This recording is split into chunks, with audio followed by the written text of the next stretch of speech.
Seems pretty good. What you think, D? Is the music good? Maybe a little lower. Yeah. Yeah, it's pretty cool, man. We got these like little jazz, like this Spotify station on, station on Spotify called Jazz Vibes, and it's like hip hop but jazz mix, and that's what this is. And it's like, dude, it's just like flows. It's decent. I'm gonna have to look this up. Yeah, it's relaxing, dude. It's like, so it's really cool because when I had the brain injuries, this is what all I would listen to. So like him playing that while we're doing this, it keeps me like chill, man. So I'm glad that you do that too, bro. Yeah, no doubt, man. All right, let me check the cameras real quick. We're good. Okay, all right. I think we're all set. We're good to go. Yes, sir. So we're pretty much recording now, right? Yeah, we're recording. Nice.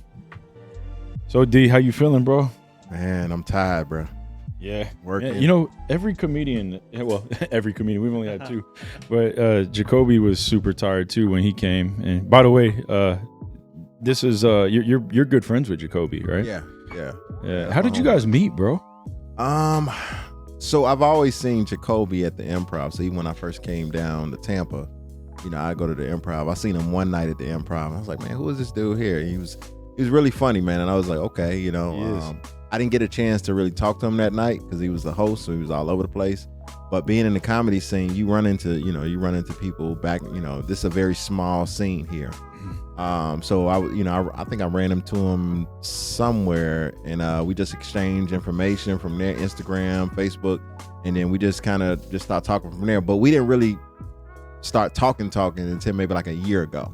Okay. Like we were just kind of like seeing each other, hey, whatever. But we really started getting close, and like he's one of my closest homeboys right now, man. He's pretty cool. Yeah, he has like a really good head on his shoulders. I mean, just like you too, man. It's like when you guys speak and you kick it with you guys, man, you just like very level-headed, and really conscious and open-minded to like everything in the world. But I guess that goes hand in hand with being a comedian. You gotta kind of be on top of your game and be aware of what's going on. Yeah, the most important thing of a comedian is a perspective, right?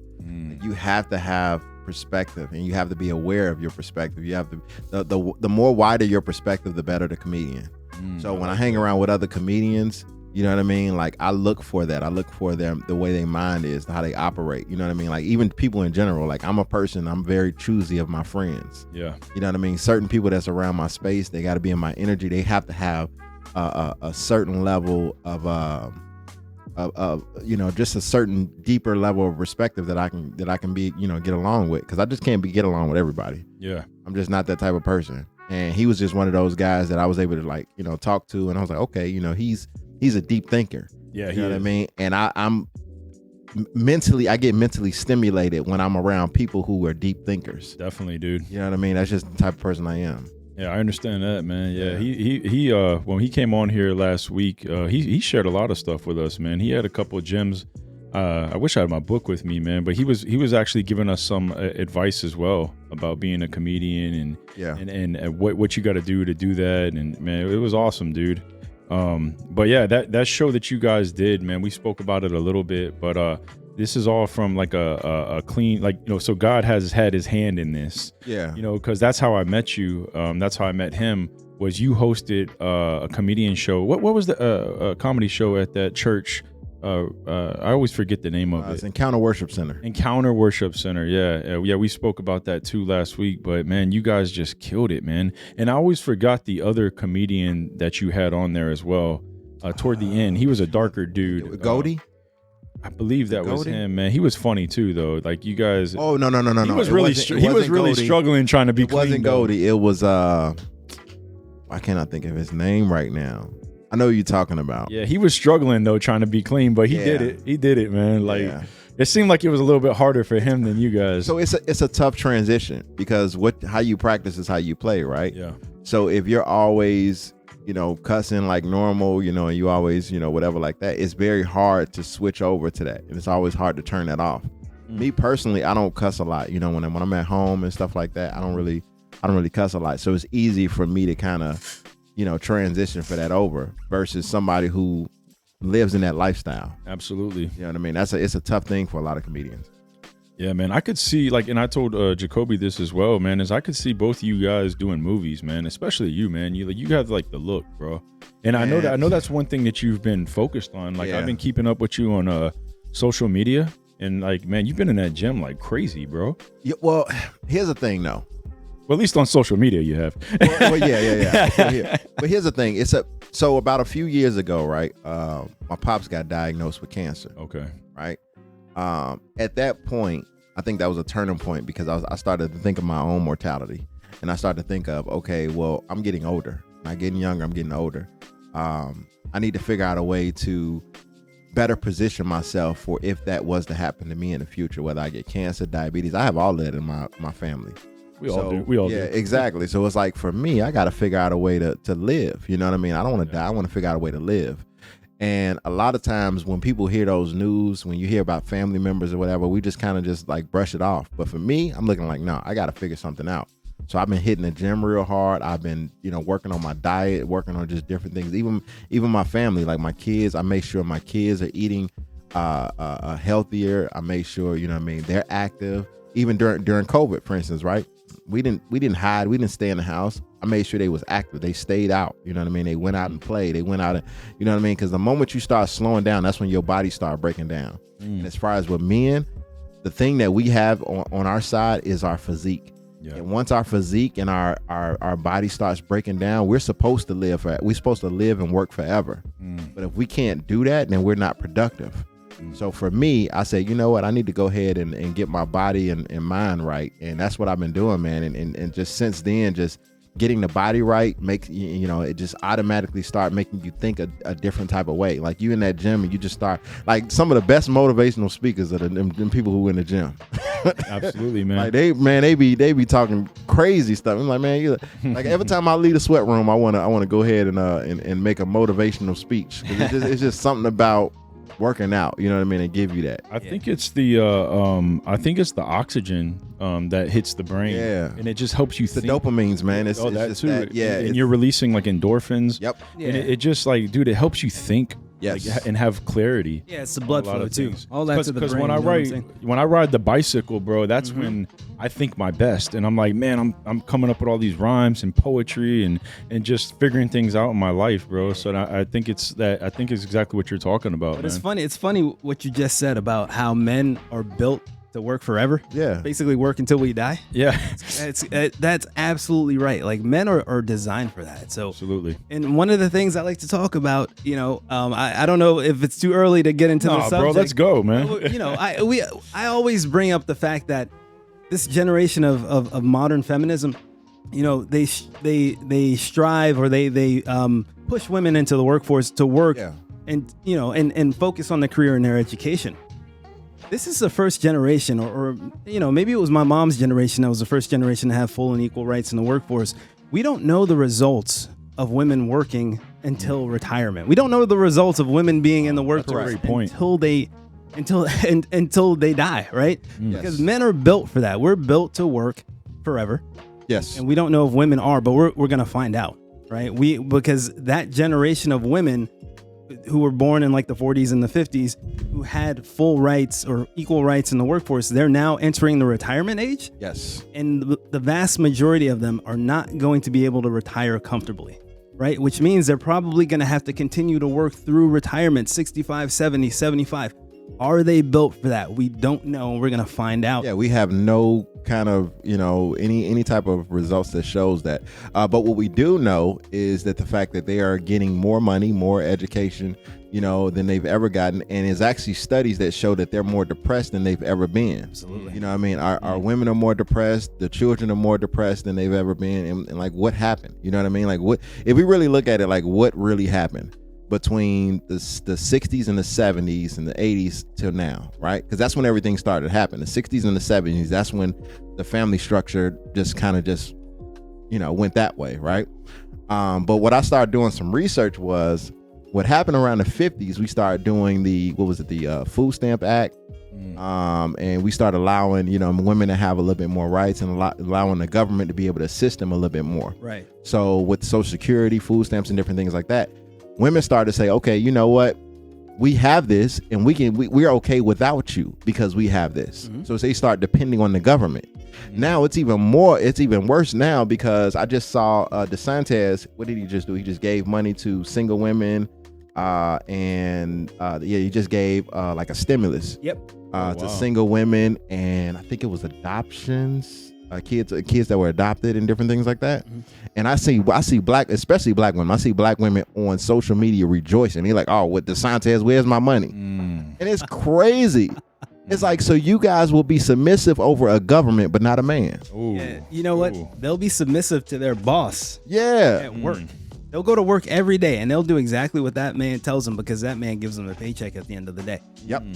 But they will not be submissive to the man that they decided to have a baby with, to the man that they decided to live with, right? Even if that man is a provider male, if let's say he's paying all the bills, he's paying the mortgage, he's paying the bills, she will still have contention with being submissive to that man. When in effect, he's paying her a salary. You know, I hate to say it that way, but any man that's taking care of all of your bills and you know, paying the mortgage and you know, if you go out to dinner, he's got it. If you go on vacation, he's got it. Those men, I'm not saying those men are common, but the thing is, even those men are not getting the level of submission that they should, compared to like a woman's boss. Correct. The boss will get submission all day. Correct. Wow. Because women are attracted to two things. This is what makes up a real man. It's authority and it's value. If you don't have those two things, you're not a real man. Sure. And as a man, you have to value yourself. Exactly. You know, if and you don't value is yourself, not even they will walk all over you. Exactly. And we think of value as money, right? A lot of things people think of it as money. That's true. And they think, oh, okay, you know, especially what Kevin Samuels got, you know, he say, you know, define, you know, high value as far as I have some type of status of money. Yeah. That is true when it comes down to these modern women. But value is not just money. It's how other people see you. It's how women see you. It's how men see you in a better position. Like if you're a man and you have a family, if you're taking care of that family, if you're taking care of the needs of everybody in your circle, you're considered a valuable man. Yeah, right? Yeah. And it's not just about money. You're right. And I think that's a common misconception about the high value man definition that Kevin Samuels put out there. Yes. I think he had like 6 or 7 different tenets that define a high value man. It wasn't just money. Money was a factor. It was only one of 6 or 7 qualities that a man had to have in order to be high value. Other qualities were like, are you recognized as high value by other high value men? Are you useful to the group? You know, is your success readily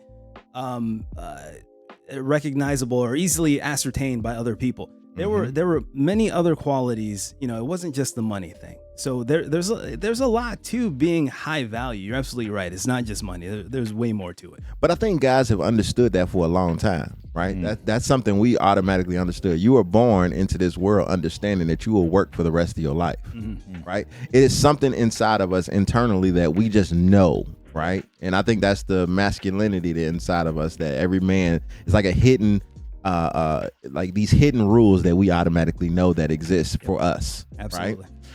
Now, women on the other hand is a little bit different, right? Their hidden rules are things that they hate, but now, right? They don't want to be able to take care of children. I just seen a post, for instance, yesterday. I had a whole argument with somebody. I had a whole argument with somebody on Facebook because she said men do not understand how depressing it is to not have a life outside of being a mother. So I commented. I said, well, when did it become wrong to be a mother? Like when did this whole notion of being a mother became not having a life? Right? Because you chose to be a mother, right? That was your choice, right? You chose to bring that child in the world. Now you have to also deal with the choices that the consequences of what you made, whether they're good or bad. You have to deal with that, right? You're no longer just a singular person. Now you have other children that you have to attend to, right?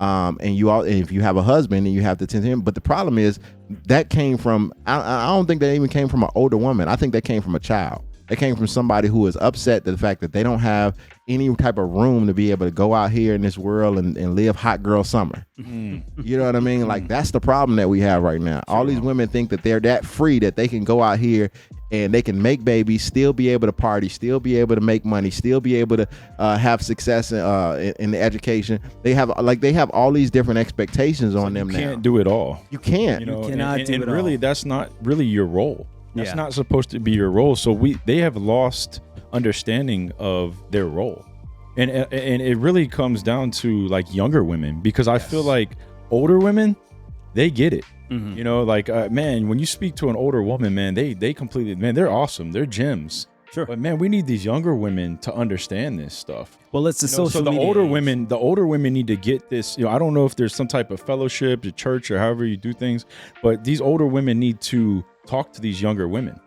You know, and I don't know what it is. I don't know if it's Accountability. because- Yeah, well, It's not going to happen. Oh, there it is. It's not there it gonna is. happen. There it See- is. see, you most, want most women- women do not take accountability. Exactly. Because That's we a great want point. women. We take want- accountability. Exactly. All day. I can tell a man he sucks. I can tell a man he's not. you know He's what? not productive. I He's might not get this, that, and the pissed other. at first, but I'll come back and be like, you know what, dude? I thought about it. Yeah. I do suck in some ways. Exactly. You tell a woman anything wrong with him. She If can't you're take not any criticism. if you're not on their side completely, you're against them 100%. Absolutely. You know, It's called constructive criticism. They can't but they take can't that. handle They can't that. take that. You know what? Yeah. It's funny because I was watching another podcast the other day, right? And it's Just Pearly Things is the podcast, and so it's run by a girl named Pearl, and she's pretty much an advocate for men, Yeah. in dating and relationships and whatnot. And so there were 3 girls on the panel, and there was Pearl, and there was 3 guys, and they were talking, and Pearl always talks. You know, she's always like giving the stats that are sort of unflattering towards women.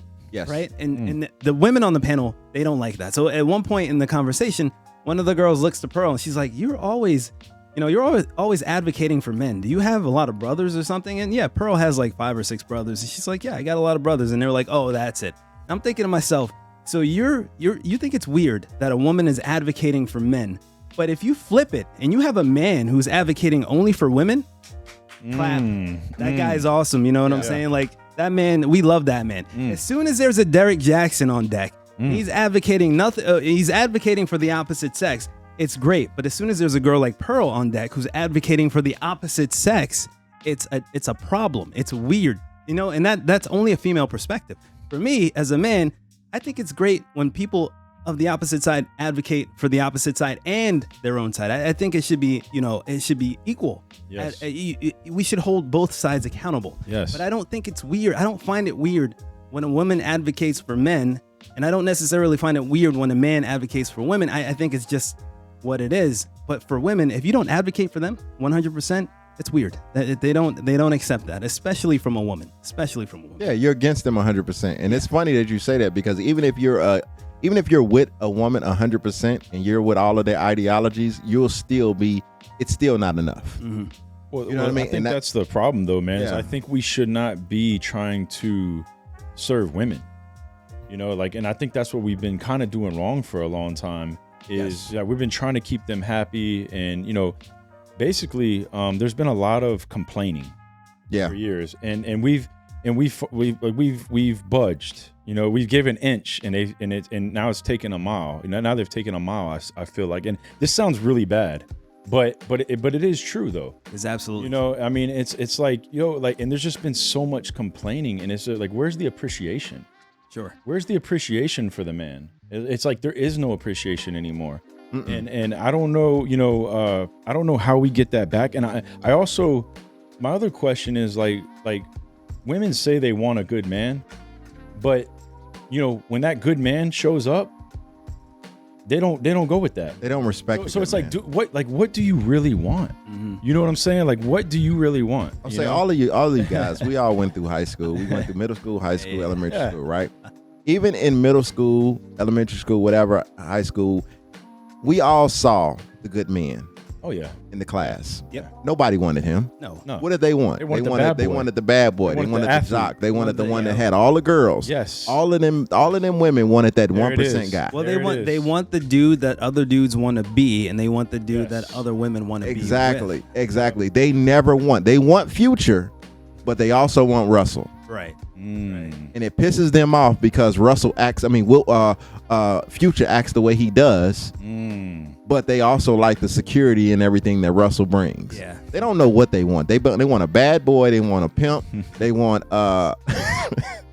It's the whole Tupac in a suit. They want it all. It doesn't make sense. Hey, yo, Jada got Will, and she's still complaining that she wants Tupac. Like I had a joke that I put, and this is a very valid joke. But every time I tell this joke, women get riled up and they laugh. Everybody laugh and everything, but they get real riled up. But I talk about how the expectations of women and men are two different things. Like they expect us to have everything. Meanwhile, they have nothing, right?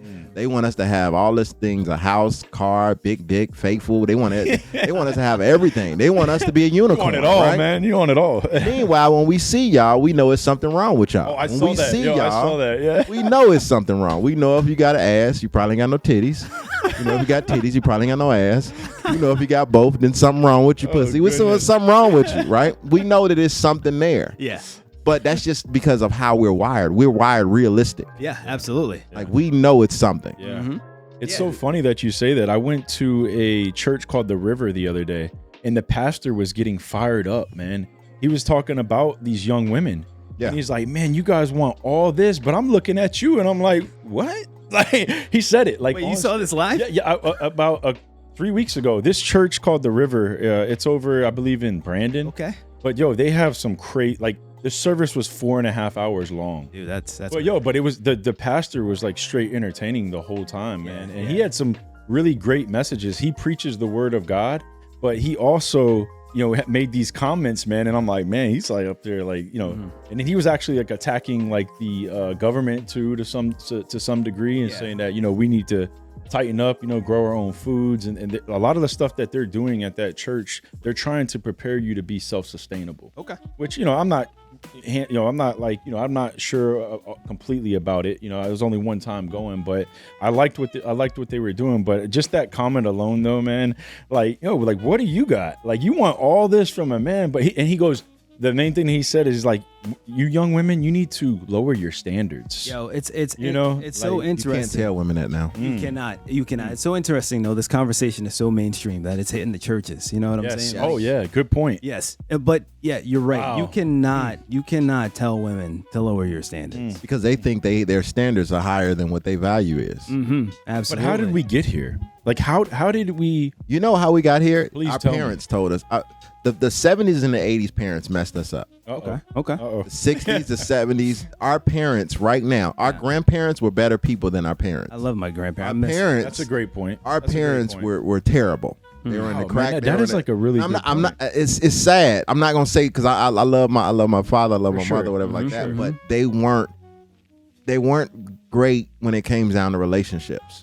You know what I mean? More like loose and free-spirited. They were more loose. But that was the time of being a free spirit. Well, and all that stuff. I gotta agree with you for sure. Yeah. It definitely falls to the parents to a certain degree. So, and I'm seeing it. I'm seeing it in my own experience. Same here, bro. Same in my family. With my sister, and I hate to talk bad about my sister, but my mom was raised by two people who stayed married for over 50 years, right? They got married young, they stayed together. Same with my they stayed together till they died, right? So they came from a generation where people got married and that was it. And so my mom saw that growing up. So my mom was marriage minded. She got married young in her early 20s to my dad, but she ended up getting divorced, and that's because, again, my mom's generation were the first generation of women who had full and equal rights in the workforce. So as soon as my mom came of age, she was a working woman. She wasn't a housewife or a stay-at-home mom. She wanted to work and earn her own way. So she was caught in between the two different worlds of here's what her mom did. Her mom was a housewife and a stay-at-home mom her entire life. And then now my mom also has the opportunities to work wherever she wants and earn her own way. So she's caught in between. So she was marriage minded, but she was also career minded and education minded. She went to college and all that stuff. So her first marriage didn't last. She got divorced. My mom and my dad got divorced when I was pretty young. But then my mom, being the marriage minded woman that she is, because of the example that she had of her parents, my grandparents, she got remarried, a few years later. So she was always of the mindset, like, I should be a wife, but also of the mindset that I need to work and like provide, right? So she was caught in between both worlds. Now, fast forward to my sister, right? So my mom had 3 kids, me, my brother, my sister. My sister is of a different generation. She's the next generation. So now she's taking from my mom the mindset of I need to be a career woman and I need to focus on my education. And so my sister followed in her footsteps as far as that goes, but lost the part about marriage. She lost the marriage mindedness that my mom at least had in her life. So now my sister, which, you know, I love my sister. Now she's got 2 kids by 2 different men out of wedlock. She's 37 years old. She's got a master's degree in education, which ain't going to pay much. And so now she's realizing as she approaches 40, my sister's having a really hard time right now. Right? Yeah, she's man. by herself. Sorry, bro. She's got 2 in the danger kids. zone, huh? Yeah, danger. Oh, she's well past the fucking danger zone. You know what I'm saying? Like, and I love my sister. I don't mean to talk bad, but I'm seeing it firsthand. I'm seeing the trickle down effect from marriage-minded folks of the early, century. You know, my grandparents they were born in what, the 1920s, whatever they were, and they stuck together. And then my mom had that mindset to a certain extent, but then she migrated to the career woman mindset. And now my sister only has the career woman mindset. And now she's a single mom of 2 kids. And what's going to happen next? What is my niece going to be? No, my sister's daughter. What's going to happen to the next generation? Yeah. You know what I'm saying? So, because she's going to raise her to be independent and do the same thing. Exactly. So and this is just my anecdotal experience, but I don't see it going in a good direction as far as marriage and relationships and raising a family. It's going in the wrong direction. What what are we doing? What are we doing? So what's interesting about that, and this is why I've been slowly getting more into men's rights and how we are supposed to be, because it's a problem. You know what I mean? Like we're having a huge problem right now, a huge disconnect. When I go on social media right now, men don't like women and women don't like men. Oof. Right? And it's a terrible place for us, especially in the black community. The black community is even worse. Oh no. When we have other races that can get a little bit better along than we are, right? It's just something about us, something about the black community that is just okay with, oh, I'll be better by myself. I'll be good by myself. I'll go out and work. I'll go out. And it's just, our women are suffering in the process. Mm-hmm. Like I look at my children. I have 2 daughters, right? I have 2 daughters, and I'm looking at them and I'm saying, okay, you guys are going to have a problem. I have a son too. And I'm like, I'm looking at all my kids and I'm saying, this is going to be a problem when they get older. So for me, it's like, it's a constant nudge. It's like, I need to be able to speak on this thing, to be able to kind of get these people together. Even if I can't do it, at least I'll have a voice to say, okay, I tried to put, you know what I mean, our people together. Yeah. You know what I mean? So it's a constant, it ain't about comedy no more. It's not about this, that, and other. It's about our people. It's about what's happening with our people. And we've always been a people of, unfortunately, Black Americans, not black people, Black Americans have been a people of constant imitation. We've been trying to imitate everybody. We've been trying to, since slavery, we've been imitating white people. You know what I mean? Every single thing, relationships, we've been imitating, and this stuff doesn't work for us, right? We're not built for a lot of things that the society is allowing us to, that's putting out there. Okay.